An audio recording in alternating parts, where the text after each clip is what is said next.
Yo, it's Kano's at the Wordlife event. Steve and Crazy, you get me? Mysdiggi is performing. DJ Lok, you done know. It's your boy. I just want to say a quick thing. It's not no official interview or nothing like that. But see this guy? Running the originals, you know, from the Dark and Cold DVD days. Check that out. You get me? Like, one of my inspirations, you get me? Goes way back. Big him up. Like, he's like, apart from like, he's a splendid artist, like, lyrically, like, gifted. The Sainsbury advert is doing big things right now for UK hip-hop. And I'm UK hip-hop. So big up DJ Lok, Mysdiggi every time. Check out DJ Lok's bi-monthly hip-hop podcast, you get me? He's doing this thing, you get me? All right, over to the man then. What's going on, man? By the way, it's a bi-weekly, so every 2 weeks you get a podcast from this guy. That means that throughout the year, how many do they get? 24. Yeah, 24. They get 24. That's a lot of fucking work, man. My man does it, though. So, look, tell us about the podcast. Why do you do it?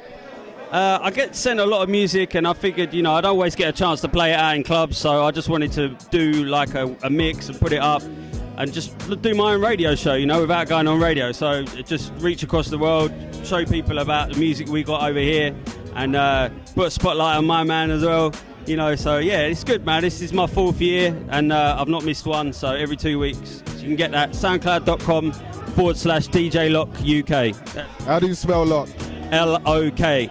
See, only because I know how you lot think out there, I was like making sure.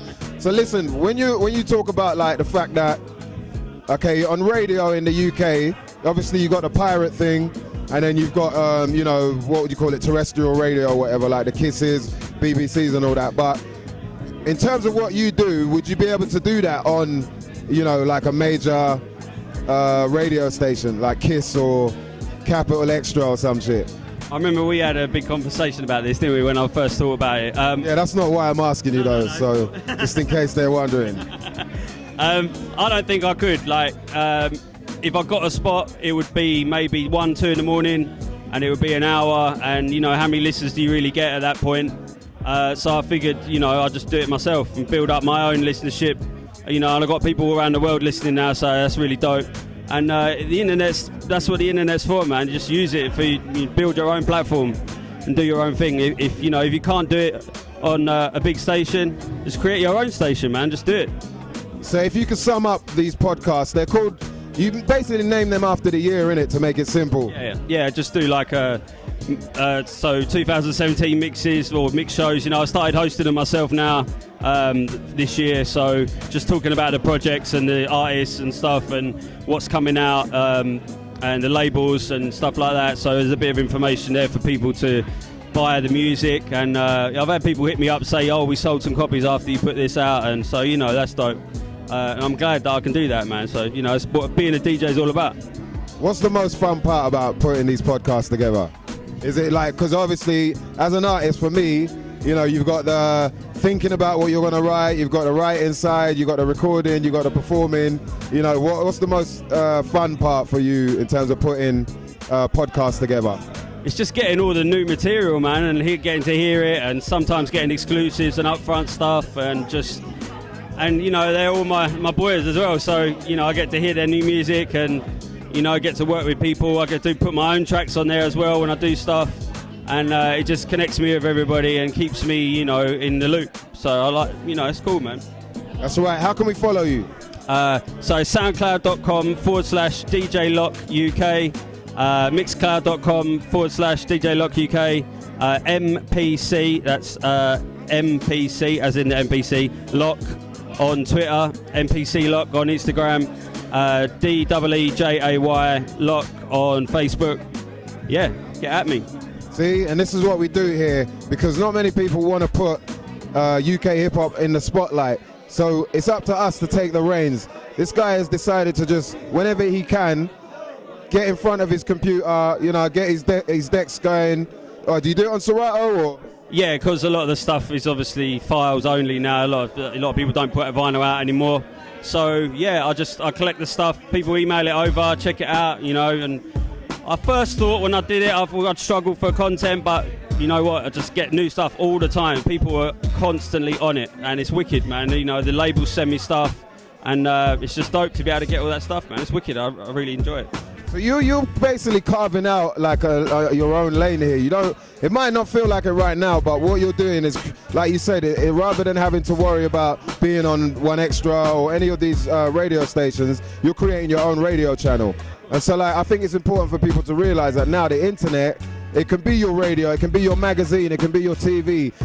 If you create the content that's good enough for people to get interested in it, then it's definitely something's gonna work. And then how you to work out monetizing or sponsors or whatever is up to you. But there's a way that you can make an income from it as well and make it work for you.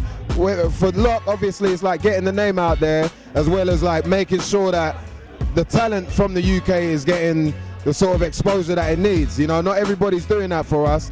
Like you said, on certain radio stations, they got an hour, and then they've got adverts in between that hour. So really, they got like 45 minutes or something. And lo and behold, the radio station wants them to play stuff that it's not really supporting emerging artists. It's more like about what's already known or who already known, because that's who people know, so they're gonna tune in for that, which is kind of defeating the purpose of it all. So definitely look out for the DJ Lok podcast, man. You know what I mean? And I'm glad I've got this guy in my corner, man, because there's not many people like as reliable as he is, and you know what I mean, that put in as much work as he does. It's inspiring for me to do, you know what I mean? I gotta be on point. He makes me, I gotta be on point. Yeah. It's been like 35, 45 minutes or something like that. No, it's been a few years now, man. We've been, with a bunch of gigs, like probably, at least 6 years or something like that. And we've just been gigging around, Europe, around the UK and whatnot.